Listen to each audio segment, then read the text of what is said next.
Kottayam government medical കോളേജിലെ transfusion medicine വകുപ്പിന്റെ നേതൃത്വത്തിൽ ദേശീയ സന്നദ്ധ രക്തദാന ദിനം ആഘോഷിച്ചു. സന്നദ്ധ രക്തദാനത്തിന്റെ പ്രാധാന്യം എടുത്തു കാണിക്കുന്നതിനും വെല്ലുവിളികളെ അഭിസംബോധന ചെയ്യുന്നതിനും ലക്ഷ്യമിട്ടാണ് പരിപാടി സംഘടിപ്പിച്ചത്. തടസ്സങ്ങൾ മറികടക്കൽ, സ്ത്രീ രക്തദാനത്തിലെ വെല്ലുവിളികൾ എന്ന വിഷയത്തിൽ ട്രാൻസ്ഫ്യൂഷൻ മെഡിസിൻ വിഭാഗം മേധാവി ഡോക്ടർ ചിത്ര ജെയിംസ് സെമിനാർ നയിച്ചു. ഉത്തരവാദിത്വമാണ് രക്തദാനം എന്ന് ഞാൻ എപ്പോഴും പറയും. അത് ഇന്ന പേഷ്യന്റിന് വേണ്ടി, ഇവർക്ക് വേണ്ടി, അവർക്ക് വേണ്ടി അങ്ങനെയൊന്നും വന്ന് കൊടുക്കണ്ട. നിങ്ങൾക്ക് ജസ്റ്റ് ഒരു ബ്ലഡ് ബാങ്കിലേക്ക് കയറി ചെന്ന് ഇതെന്റെ ഉത്തരവാദിത്തമാണ് രക്തം കൊടുക്കുക എന്നുള്ളത്, അങ്ങനെ നിങ്ങൾക്ക് കൊടുക്കാം. അല്ലാതെ ഒരിക്കലും വിചാരിക്കരുത് ഒരു രോഗിക്ക് വേണ്ടിയേ ബ്ലഡ് കൊടുക്കാൻ പറ്റുള്ളൂ. അങ്ങനെയില്ല, രക്തം നമുക്ക് കൊടുക്കാം. അത് ഏത് രോഗിക്കായാലും അത് ഉപയോഗപ്പെടും. ഓക്കെ. ആർപ്പൂക്കര, ഐമനം, അതിരമ്പുഴ പഞ്ചായത്തിലെയും കോട്ടയം മുനിസിപ്പാലിറ്റിയിലെ മെഡിക്കൽ കോളേജിനോട് ചേർന്നുള്ള വാർഡുകളിലെയും ആശാപ്രവർത്തകർ സെമിനാറിൽ പങ്കെടുത്തു.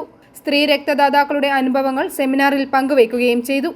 DCH ഓഡിറ്റോറിയത്തിൽ വെച്ച് medical college RMO doctor Sam Christy മാമന്റെ അധ്യക്ഷതയിൽ നടന്ന യോഗത്തിൽ ഡോക്ടർ ചിത്ര ജെയിംസ് സ്വാഗതം ആശംസിച്ചു. Medical college principal doctor Varghese P. Punnoose ഉദ്ഘാടനം ചെയ്തു. സ്ത്രീകൾക്ക് ശരാശരി ഒരു മാസം 30 to 80 ml menstrual blood flow ഒക്കെ വരുന്നതുകൊണ്ടാണ് സ്ത്രീകളുടെ എടുക്കാത്തത്. അവരുടെ ഹീമോഗ്ലോബിൻ കുറവായിരിക്കും. അപ്പം അങ്ങനെയൊക്കെ ഉള്ള ഒരു ധാരണകൾക്കെല്ലാം ഒരു വലിയ മാറ്റം വന്നിരിക്കുകയും നമ്മൾ ഈ ഒരു ആഘോഷങ്ങൾക്കപ്പുറം ഒരു വലിയ ആശയം ജനങ്ങളിലേക്ക് എത്തുക എന്നുള്ളതാണ് ഇങ്ങനെയുള്ള ദിനാചരണങ്ങളുടെയൊക്കെ ഒരു പ്രധാന ലക്ഷ്യം.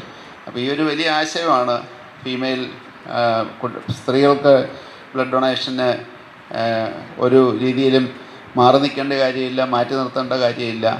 അത് ഒരു സ്ത്രീ പുരുഷ സമത്വം എന്നുള്ള ഒരു പൊളിറ്റിക്കൽ അജണ്ടയുടെ ഭാഗമൊന്നുമല്ല. ശരീരശാസ്ത്രപരമായിട്ടും നമ്മൾ ശാസ്ത്രീയമായിട്ടും നോക്കിക്കഴിഞ്ഞു കഴിഞ്ഞാൽ അങ്ങനെ ഒരു വ്യത്യാസത്തിൻ്റെ ആവശ്യമില്ല. ആർക്കും ബ്ലഡ് ഡൊണേഴ്സ് ആവാം. കോട്ടയം ജില്ലാ മെഡിക്കൽ ഓഫീസർ ഡോക്ടർ പ്രിയ N. മുഖ്യപ്രഭാഷണം നടത്തി. വളരെ ഓപ്പണായിട്ട് നമ്മൾ കാര്യങ്ങൾ ഡിസ്കസ് ചെയ്യുകയും അങ്ങോട്ടും ഇങ്ങോട്ടും എല്ലാ പ്രോഗ്രാംസിനും നമ്മൾ സപ്പോർട്ട് ചെയ്തുകൊണ്ട് തന്നെയാണ് മുന്നോട്ട് പോകുന്നത്. അതും ഏറ്റവും വളരെ സന്തോഷമുള്ള കാര്യമാണ്. അപ്പോൾ ഇതിൽ ഇന്നത്തെ ചർച്ച ചെയ്യേണ്ട വിഷയം എന്ന് വെച്ചാൽ ഫീമെയിൽസിലുള്ള ബ്ലഡ് ഡൊണേഷൻ വളരെ കുറവാണ്. ഞാൻ കോട്ടയം ജില്ലയിൽ DMO ആയിട്ട് ആദ്യം വന്നപ്പോൾ തന്നെ ആദ്യം ഒരു ബ്ലഡ് ഡൊണേഷൻ നടത്തിയത് BCM കോളേജിലെ കുട്ടികളായിരുന്നു. അപ്പോൾ തന്നെ എനിക്ക് ഭയങ്കര സന്തോഷമായി. പെൺകുട്ടികളൊക്കെ വരുന്നുണ്ടല്ലോ ബ്ലഡ് ഡൊണേഷന്. കഴിഞ്ഞ ഒരു ക്യാമ്പയിനും കോളേജിലെ കുട്ടികൾ മുന്നിട്ട് വരുന്നുണ്ട്. അവരതിൽ പറഞ്ഞാൽ അവർക്ക് മനസ്സിലാവുന്നുണ്ട്. അതവർ പ്രത്യേകിച്ച് NSSലെ കുട്ടികളാണെങ്കിൽ തന്നെ നല്ല രീതിയിലൊരു ഡൊണേഷൻ അവർ മുന്നോട്ട് വരുന്നുണ്ട്. പക്ഷേ നമ്മുടെ കമ്മ്യൂണിറ്റിയിലെ ആൾക്കാരിലേക്ക് ഈ സന്ദേശം നമുക്ക് നല്ല രീതിയിൽ എത്തിക്കാൻ പറ്റുന്നില്ല എന്നുള്ളതാണ് ഒരു കാര്യം. NHM ജില്ലാ program manager doctor Vyasa Sukumaran രക്തദാന പ്രതിജ്ഞ ചൊല്ലിക്കൊടുത്തു. Kottayam Federal Bank regional head KT Jayachandran ആശംസകൾ അറിയിച്ചു.